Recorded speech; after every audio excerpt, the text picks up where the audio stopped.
Is it you that you're in my head? I'm seeing an incredible moonlight from my balcony tonight.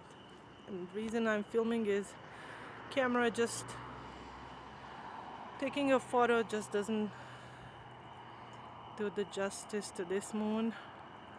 It's a twin flame moon. It's just super moon, full. It's also the moon of pilgrimage to the holy Mecca.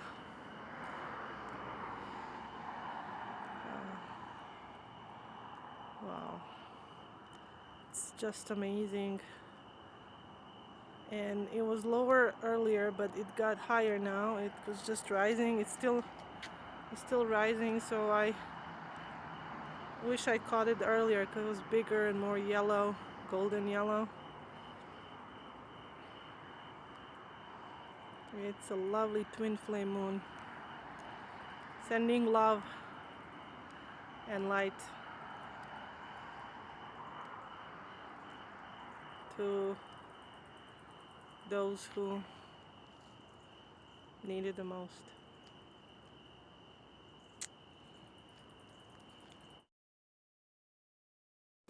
Hey everybody, thanks for watching this intro. I was gonna play a little bit longer the song in the car on the radio, but I was afraid that they will cut it out because of a song belonging to Taylor Swift label. So I just played it a little bit in case it gets cut out. You can still quickly get to the second part of the intro showing the moon that we had, the supermoon, and the energies were so super strong this time. I'm sure most of you have felt it.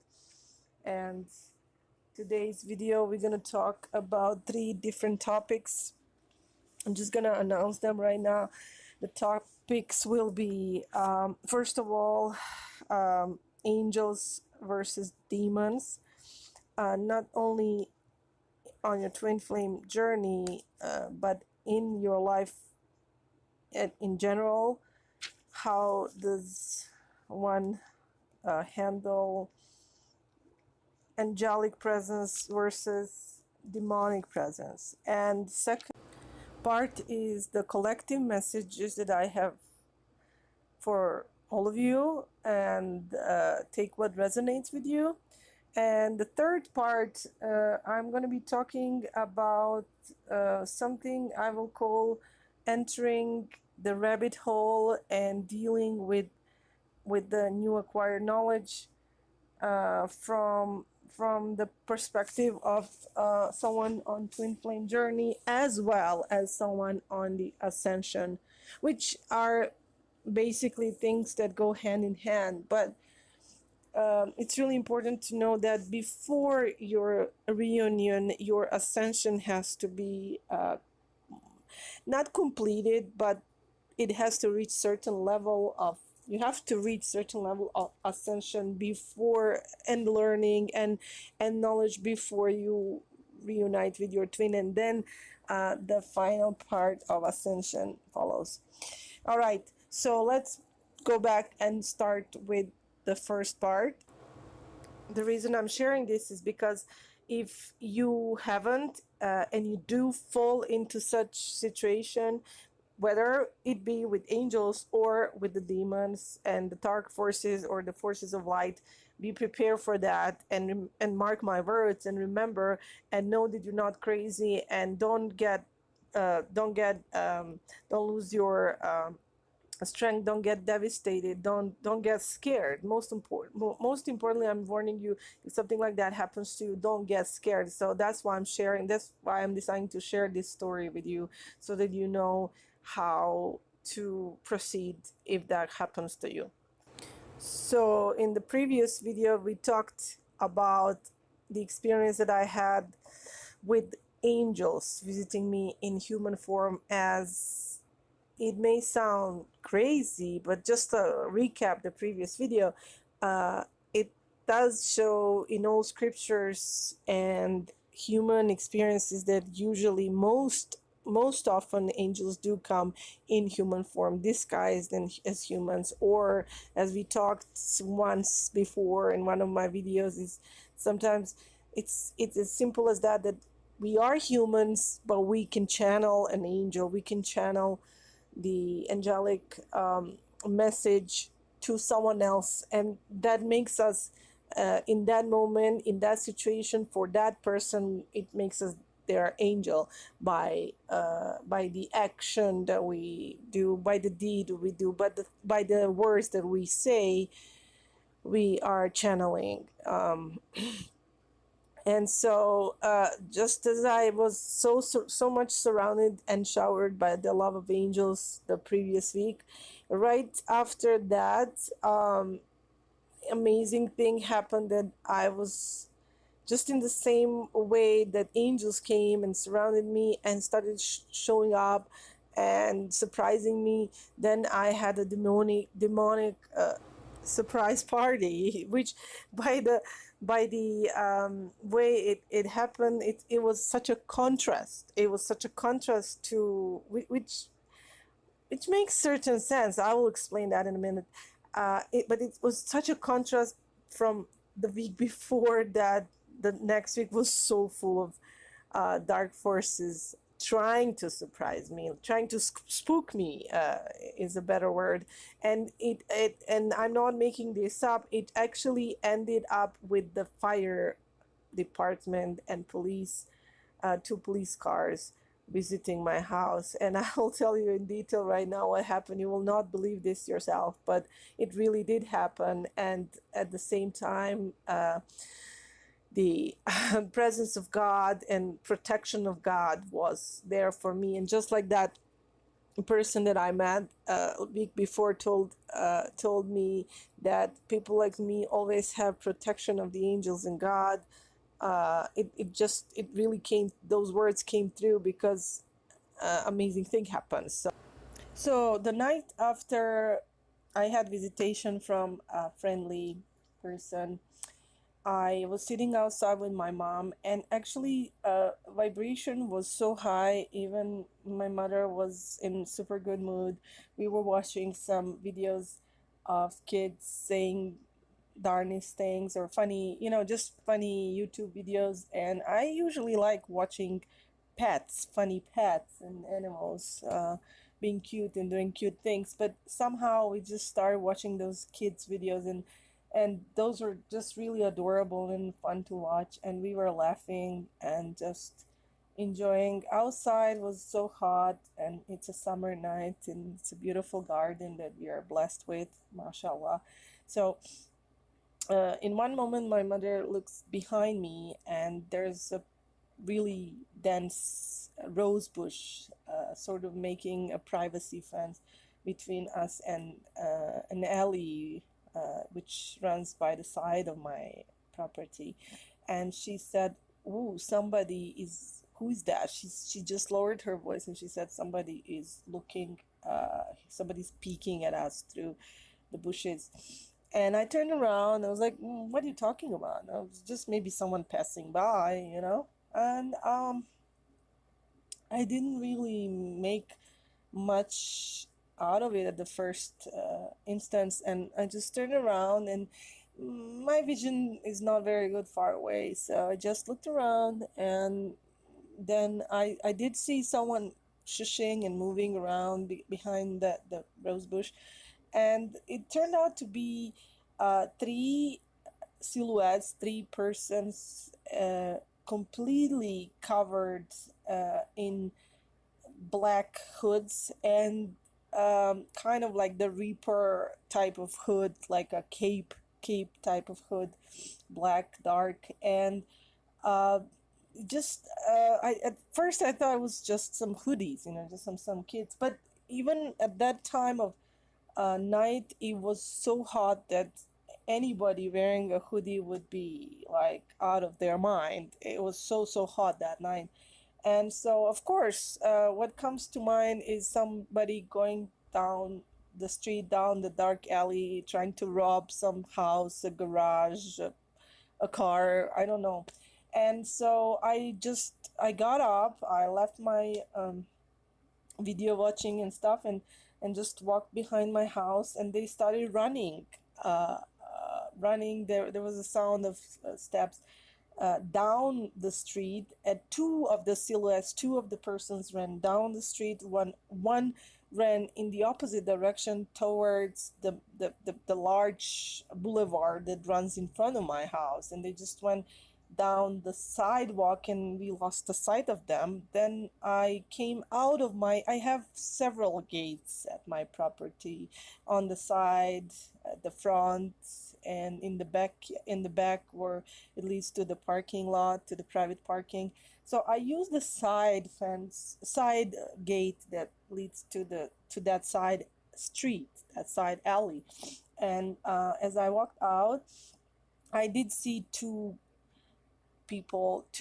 persons, and they took the hoods down as they were leaving the beside the curb down the street. So I saw that they put down the capes, and they appeared to be two females with blonde hair. As soon as I saw that, I heard terrible screaming behind normal, anything that I could describe to you, but something you will hear in those horror flicks from the perhaps 70s or 80s, when they were showing like people with possession, and or a sound of a banshee or some kind of a demon or something. So I turned around, and my mother also stood on the road, on this street with me, and we turned around, and the third person, which had muscular structure, was completely in black with the hood on, and I couldn't see his face. It was way too dark in the street, and I was about maybe 25 feet down the street from that person, and he was on the crossroad between that alley and the boulevard that runs in front of my house, and was in some kind of weird, like scary position with the whole body, and screaming like that, and then starting cackling, like laughing, like a really, not when you joke and make an evil laughter, like, not those funny movie like witches laughter, but really sounded like if someone really practiced for a long time, or played in a theater, and really knew how to make it sound really scary, like really weird, in a weird way.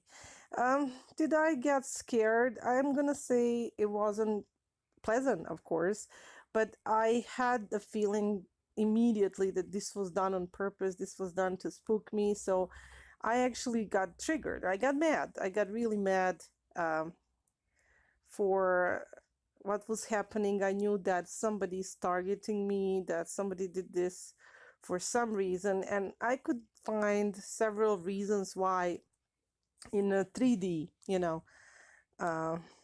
world, why would this happen. Maybe I stepped on a few toes.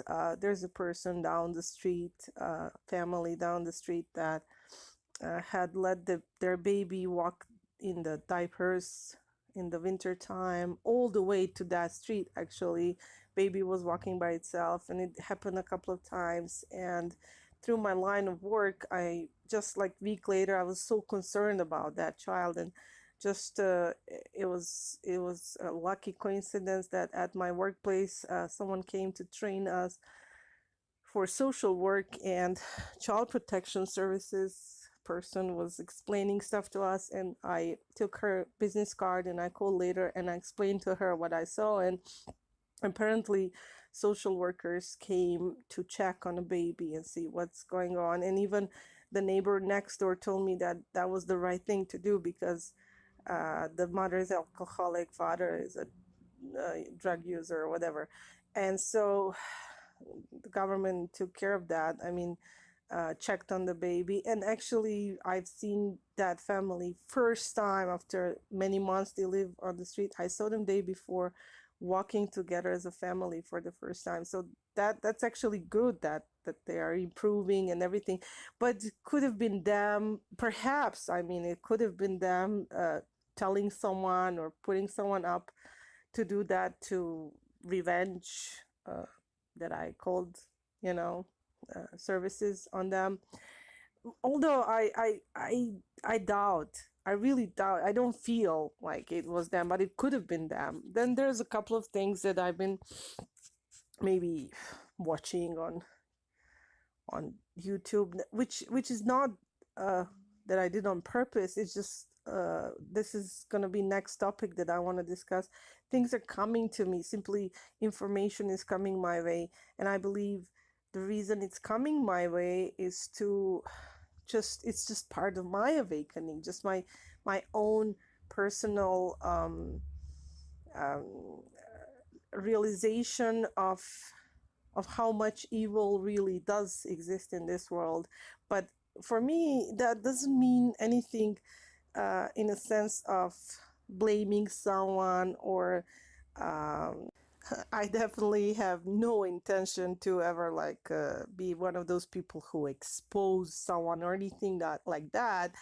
But if somebody's watching my what I view on YouTube, they could think that I am interested in those conspiracy theories or stuff. I'm really not, but I do want to learn for my own sake of what some of these theories I don't even take seriously. Some of them have opened my eyes to that, as I said, to that even human. I'm trying to learn about human nature of I'm trying to learn the reasons beyond what we call evil and what we call goodness. It's just something that I use for my personal growth, right? Just to understand things better.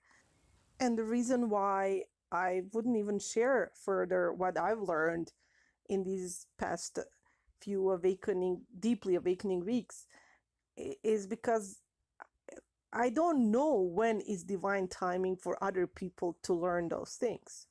Everybody will be given whatever they need to learn when they need to learn. Just like I wasn't looking for it, just came to me, these eye-opening things that help my growth.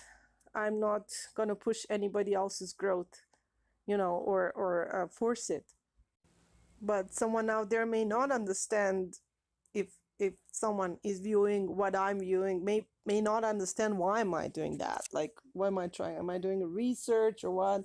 So that could be another possibility, that I'm being targeted in some way, to be discouraged, to be scared, to be made crazy, to scare the crap out of me, to make me lose my mind. And if that's the case, people like that don't know that I have suffered a great deal of trauma in my early age as a war survivor, and really I don't get that easily scared. Like, I've seen much worse things in my life. It would not even compare to these stupid children games and things like that. And so I was just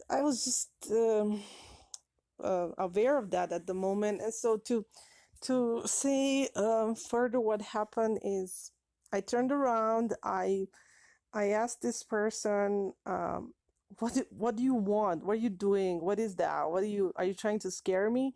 And as I said, as I spoke those words, that person was still doing that, acting like possessed by demon.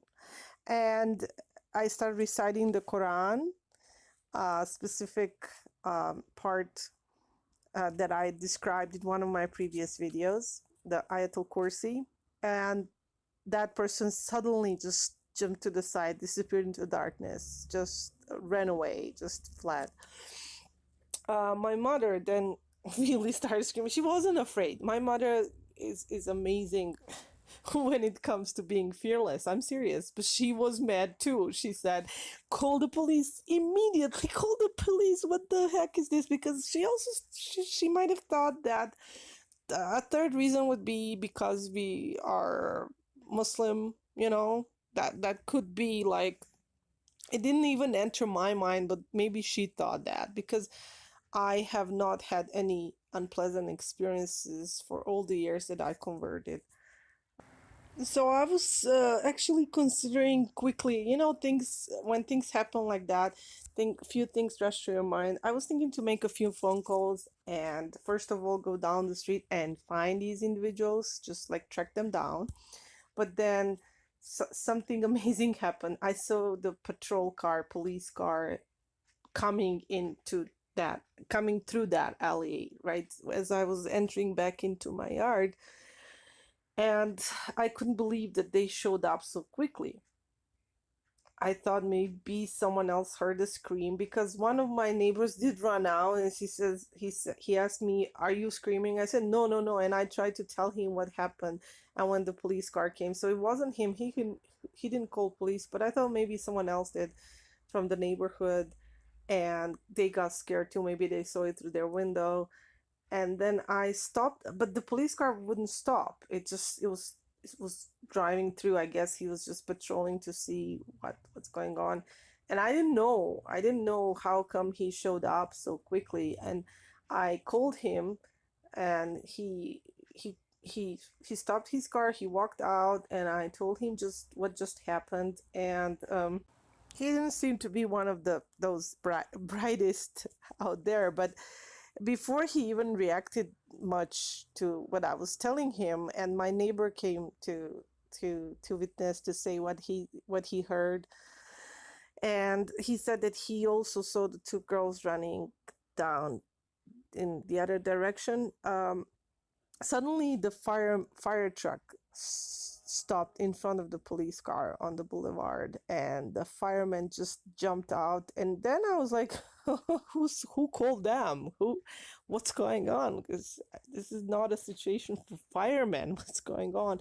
And I asked them, I said, did someone call you? Did someone call you from my neighborhood? I didn't call you. I was like, oh my God, they're gonna maybe, I didn't call anyone. And they said this was the most amazing part. This is what I was so, mesmerized by. They said that they saw the three hooded individuals with dark masks and dark hoods walking down that boulevard a couple of, I guess, like maybe, I guess, 7 to 10 minutes earlier. And they found them to be very suspicious and very strange. As I said, it was very hot night, so they were like in those big, heavy hoods. And the firemen, they were going back to their fire station, which is right across the street, like 2 blocks from where I live. And they saw these people, and they found them to be really strange and suspicious. So they dispatched the police. They called the police on the radio and told them to send someone over to check the area. And I found that to be a miracle from God, divine protection, divine not only protection, but comfort, to know that he's constantly watching over everything.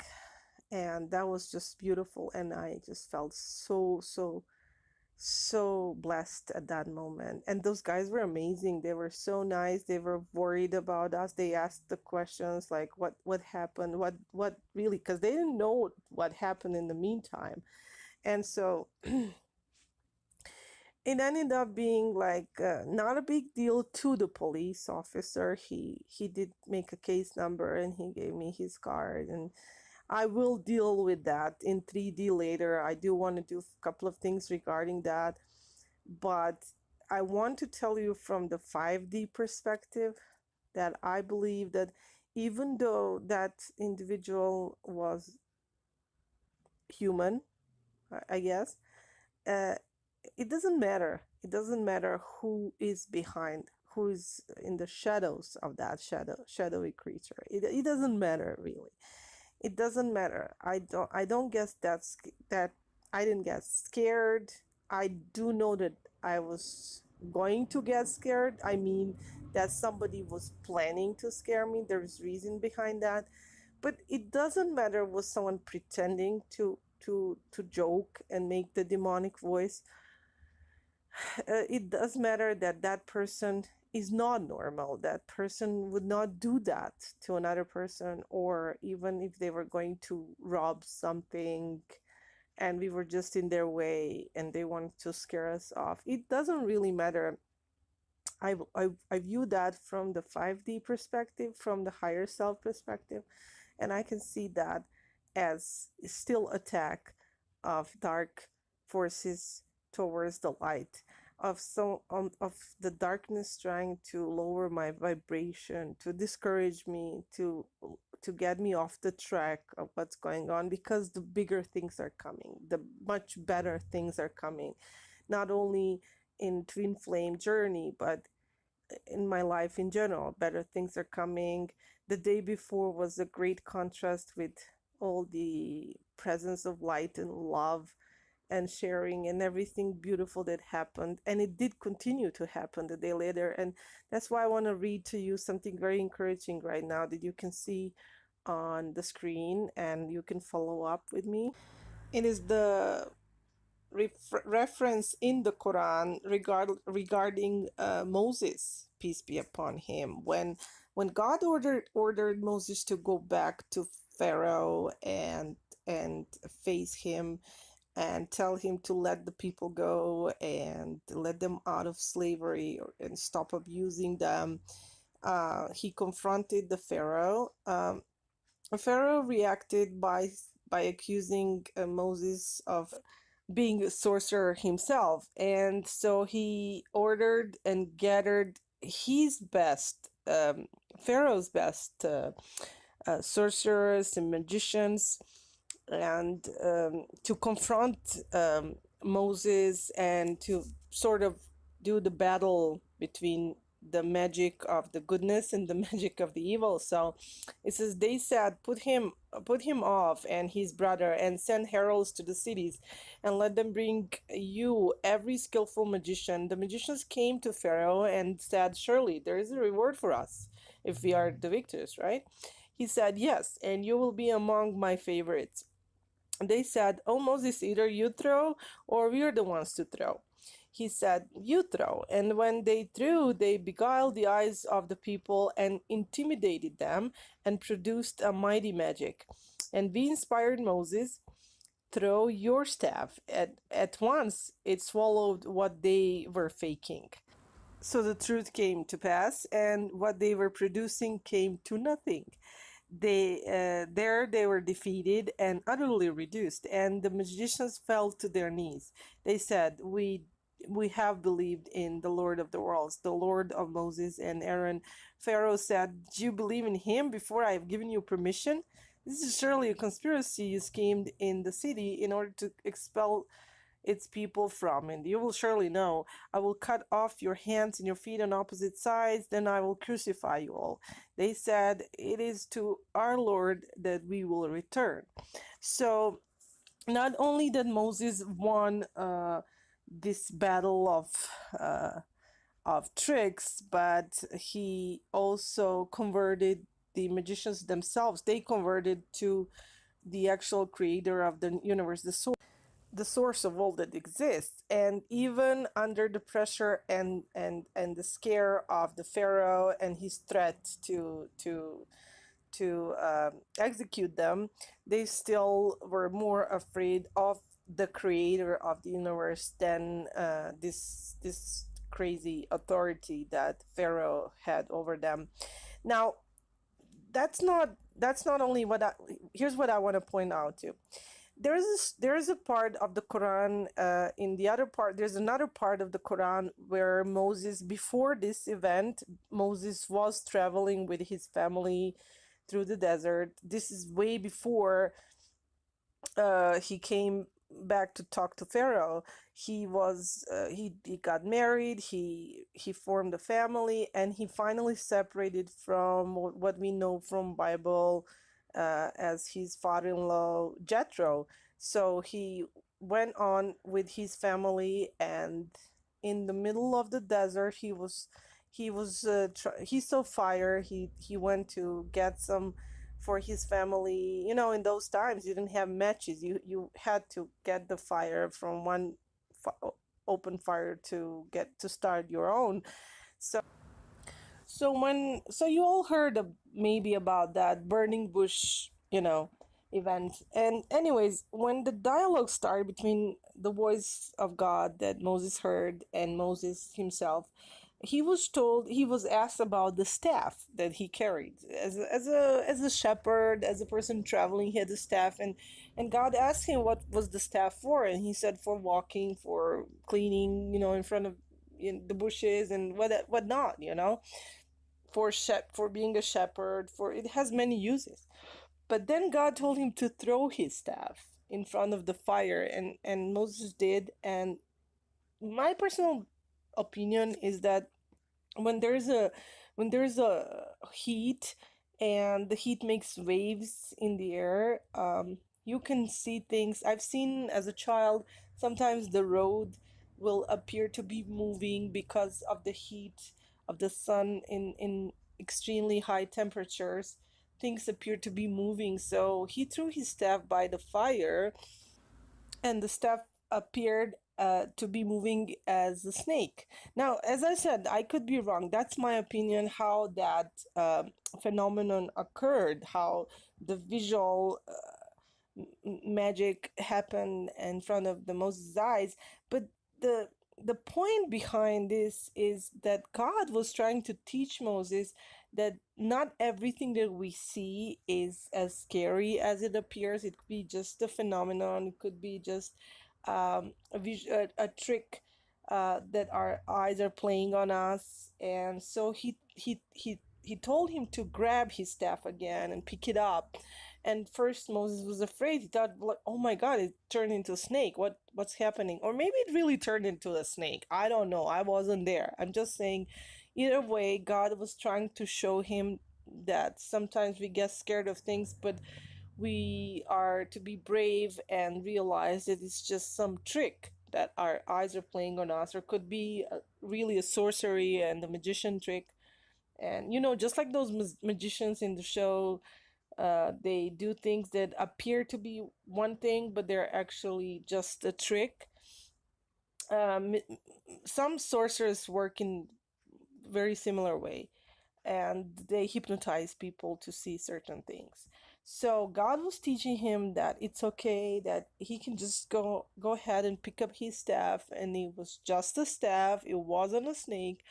And this was just to prepare Moses for that event in the Pharaoh's court, when he was surrounded by all these magicians and sorcerers, and when they did actually the trick with the snakes, what appeared to be snakes. And then when Moses threw his staff at uh, their trick, they just stopped moving, and it was just, everybody was able to see it was nothing really. It was just fake fake snake's nest and whatever. It's which appeared like an amazing sorcery to other people.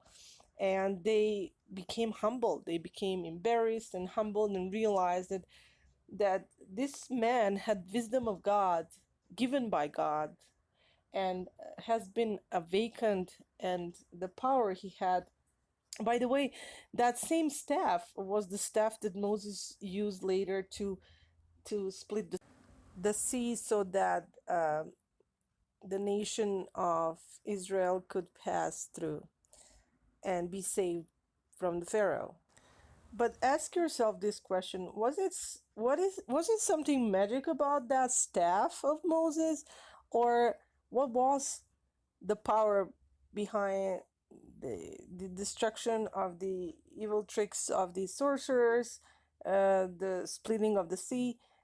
My opinion is that power was the power of belief, the law of attraction, the manifestation skills that Moses had learned through the power of faith in the Creator, in the source. And he knew how to call on that source to react, because the source has created everything that exists in the nature. that source is moving the planets, has created the planets, is moving the oceans, the stars and the moon and the sun and everything that moves in the nature, our own bodies and everything. So why would not that source be able to do the phenomenons in nature and things? So but it has to be sought by the seeker, by the one who believes in that source and calls on that source and knows how to manifest by the power of belief. Everything that you will learn from any manifestation teachers and law of attraction teachers out there is that you have to be in the vortex. You have to believe. You have to believe in the result before you see the result. So that was the power of the staff of the Moses. And he learned also that these tricks and these ways to scare him didn't work out because God already showed him for what it really was. So I want to conclude this part with that, and I will just be short with the messages right now that I have for you. So first collective message came to me, just popped to me, and I wasn't looking any of the oracle cards or anything. This came to me in my one of my social media, and I want to share it with you. And it says the card today is what do you desire? From daily guidance from your angels oracle cards. The law of attraction operates in such a way that if your thoughts are in fear of worry, then you will draw more of the reasons to fear and worry. So the question is, what do you desire? You know that you now have the opportunity to write the script according to your heart's true desires. Once you clearly decide upon your true desires and know that you are ready and deserving of them, they will rush into your life as if by magic. Then the number 12 started appearing constantly. It was just knocking everywhere at me. And it's not a coincidence. If you see the angel number 12 once, you may not notice it, but if you keep seeing it one after another, you will be bound to notice that it's not a coincidence. Therefore, you must think about what the angels are trying to help you out for. Or maybe you should think if this is the way that your questions and prayers are being answered. The angel number 12 may contain the answers to your prayers. And it goes on. It says surroundings. When you see this number, you should notice the environment and surroundings around you. Try to notice the flows in it. The angels want you to fix anything that creates negative energy. For example, if you see the angel number 12 while you're at home, then maybe it's a sign that you should make your home a happier place. Or maybe it's a sign that there's something in your surroundings that needs to be changed for the betterment of you and your family, perhaps. The positivity in life does not come unless you put in some amount of effort to achieve it. Just like the negative things, there are always positive things around you as well. All you need to be aware of it is what is best for you, what is not. You need to surround yourself with people who help you out, not people who do not want you to succeed. This number is a signal from the angels that it's time for you to bring about new changes in your life, as the old habits have reached their capacity to benefit you. Therefore, look for more opportunities in life to reap the benefits out of them. Keep a watch out and try to understand and interpret how the angels are trying to help you out. Now, look at these two candles and let me tell you what happened. I had these two candles lit for several nights. I will blow them out in the morning. They're just my twin flame candles. One is red or pink and the other one is blue. And they kind of about burned at the same rate as they were the same size and everything. And somehow the red just normally was done, it was gone. And then there was something really weird happening with the blue, the masculine, which represents the masculine twin with the blue light.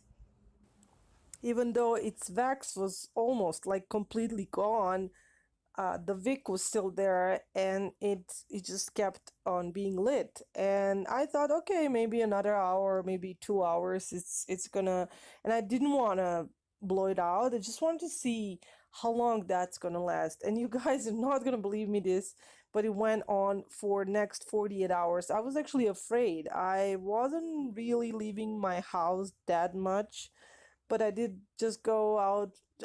There's always someone in my house and they're watching over it. And I just wanted to see how long it's gonna last. And it was actually more than 2 days and 2 nights. It just kept being lit. It's incredible. It's incredible to me too. I can't believe that still. But then finally, this morning, just I came back in the room and I noticed it being out, but it was way longer than the red one. It just kept going on and on and on. And what I channeled, downloaded about this was that your twin flame masculine love lasts forever. There's nothing you should worry about. Twin flame loves you. They think of you constantly. You may not know that. They will not tell you that. Maybe they will never admit it to you. Even if you, when you reunite, they may never want to talk. It depends, but if even if they never mention it to you how much they thought of you, they do, and their love is lasting love. There's nothing to worry about when it comes to like how long you didn't see your twin flame. Nothing has changed. Their love is just a lasting type of love, and there's nothing they can do about. There's nothing you can do about it. It's divine kind of love, and I do have a special download that I have prepared to make another video about, because this one took longer because I want to describe what happened, the scary thing and everything. But I have to do a special message which is super important, and it has to do with the current energies in the current month, and something that the message was given to me to tell everyone not to do. It's very important not to do in the next couple of weeks. So I have to make that video right after this one.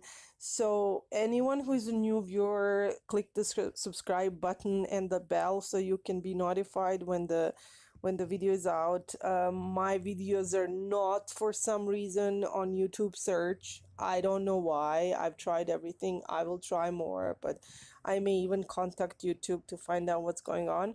But anyways, I want to tell you that I love you. And for the end, as I promised, I want to talk about what the rabbit hole means in this. And I had already basically described it in the duration of this video, that I've been through some amazing discoveries for the past couple of weeks of things that I cannot even grasp that they're real and they are happening in today's world. Now, as I said, I'm not going to mention exactly what I discovered, what knowledge was opened for me, because it's my rabbit hole. Everybody has different, maybe everybody's rabbit hole is different, but the point is that if you're experiencing anything unusual soon, or you already are, or you will be, don't be discouraged, don't be scared. This is all part of the journey.